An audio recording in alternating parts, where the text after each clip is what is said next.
Les forces de sécurité sont arrivées à Arbil. Plus de 2100 soldats sud-coréens ont fait route vers le nord après avoir atterri au Koweït, déclare ici le chef des opérations de coordination des forces armées Song Ki-seok. La Corée du Sud vient de déployer 2800 troupes en Irak ce mercredi. Le ministre sud-coréen de la Défense a levé la confidentialité qui pesait sur les opérations jugées sensibles en raison de manifestations anti-guerre en Corée. Les 670 troupes qui opéraient dans le sud du pays depuis un an ont rejoint l'ensemble des troupes à Arbil. 800 soldats supplémentaires attendent actuellement en Corée leur ordre de départ pour déploiement.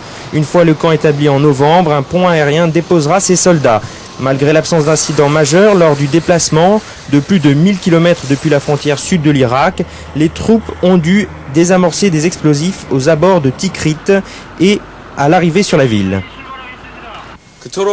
Sur la route, nous avons été confrontés à 2 reprises à des explosifs que nous avons désamorcés et ensuite nous avons continué la route. Les troupes étaient solidement encadrées par des unités de reconnaissance appartenant à la coalition dirigée par les Américains. L'annonce de ce déploiement intervient 50 jours après que 2100 soldats aient déjà quitté le sol sud-coréen, juste 3 mois avant l'expiration de l'aval du Parlement coréen, expiration qui doit avoir lieu à la fin de l'année. Cet aval doit être renouvelé pour que les forces soient maintenues en Irak. Par ce déploiement, la Corée du Sud devient le 3e contingent le plus important en nombre à intervenir en Irak après les États-Unis et la Grande-Bretagne.